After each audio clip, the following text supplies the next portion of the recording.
शहाण्यांनो, टीका करणाऱ्यांनो, तुमचं सरकार असताना ₹1.25 तरी दिला का रे? आणि आम्ही मात्र 1,500 रुपये देतो तरी तुम्हाला बघवत नाही. बहिणीला एकनाथराव, देवेंद्र, मी आम्ही रक्षाबंधनाला पण 2 महिन्याचे 3,000 रुपये दिले, सप्टेंबरला 1,500 रुपये दिले आणि दिवाळीच्या भाऊबीजेचे ऑक्टोबर नोव्हेंबरचे 3,000 रुपये दिले.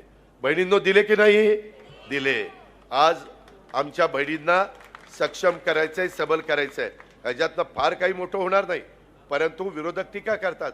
अरे त्या खुरपणीला जातात, रोजगार हमीवर जातात, झाडू पोतना करतायत, माझा स्वयंपाक त्या ठिकाणी करतायत, तिथं धुणं भांडी करतायत, हे काम ते करतायत.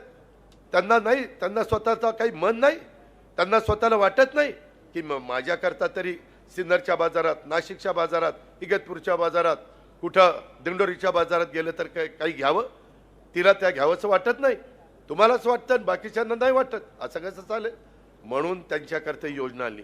आमच्या शेतकऱ्यांच्या करता, माझ्या शेतकऱ्याकरता जे जे करता येईल ते आम्ही करतोय.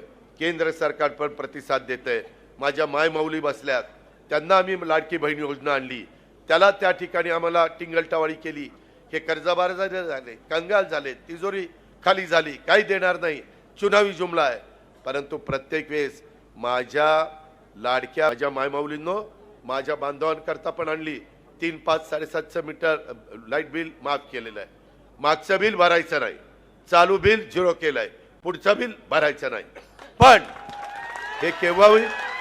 तुम्हाला दुधाच्या करता 28 रुपये दर, त्याच्यामध्ये 7 रुपये अनुदान 3, 5, 8, 5 ला केलं.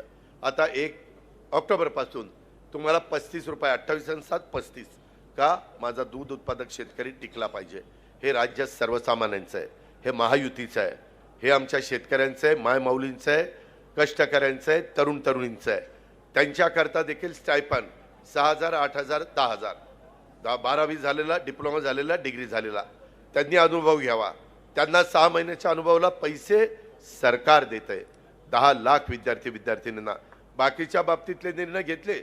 पोलीस पाटलाचं मानधन वाढवलं, सरपंच उपसरपंचाचं वाढवलं, कोतवालाचं वाढवलं, आशा वर्करचं वाढवलं, अंगणवाडीवाल्यांचं वाढवलं, माझ्या होमगार्डवाल्यांचं दुप्पट केलं. 500 होतं ते 1000च्या वर केलं. या पद्धतीनं आम्ही सगळ्या घटकाला बरोबर घेऊन चाललेलो आहे. माझी तुम्हाला विनंती आहे, तुमची लाडकी बहीण योजना चालवायची असेल, एक लखपती मुलगी ही योजना पुढं चालवायची असेल, माझे कायम तुम्हाला पुढं 5 वर्ष 3, 5, 7.5 लाईट बिल माफ ती योजना चालवायची असेल, दुधाच्या बद्दलची मदतीची योजना, काही बाबतीमध्ये आजही पिकाला माझा सोयाबीन आणि कापूसाला जरा भाव कमी आहेत, मागे आम्ही 5,000 रुपये हेक्टरला दिलेले आहेत. माझं शिवराजसिंग चव्हाण साहेबांशी बोलणं झालंय, कृषी मंत्री देशाचे. ते म्हणले अजित थोडं थांब, आचारसंहिता संपू दे, आपण बसू आणि ह्या वर्गाला देखील आपण मदत करू. आम्ही सोशल इंजिनिअरिंग ठेवलेलं आहे. मी ज्यावेळेस शिवशाहू फुले आंबेडकर आणि माझं छत्रपती शिवाजी महाराज रयतेचं राज्य जसं केलं, तसं मला ज्या जागा मिळाल्या त्याच्यामध्ये 12.5% जागा आदिवासींना दिल्या. 12.5% जागा मागासवर्गीयांना दिल्या, 10% जागा महिलांना दिल्या आणि 10% जागा मुस्लिम समाजाला दिल्या. मी सर्वांना बरोबर घेऊन जाणारा कार्यकर्ता आहे. मला राज्य प्रगतीपथावर द्यायचं आहे. मला मोदी साहेबांचा पुरेपूर महाराष्ट्राच्या सर्वांगीण विकासाकरता त्या ठिकाणी त्यांची मदत घ्यायची आहे. आज यांनी महायुतीचं सरकार सत्तेवर आणावं. आम्ही जे तुम्हाला लागेल ते देण्याच्या करता केंद्र सरकार कमी पडणार नाही, मोदी साहेबांनी सांगितलेलं आहे. त्याच्यामुळं शेतकऱ्यांनो काळजी करू नका.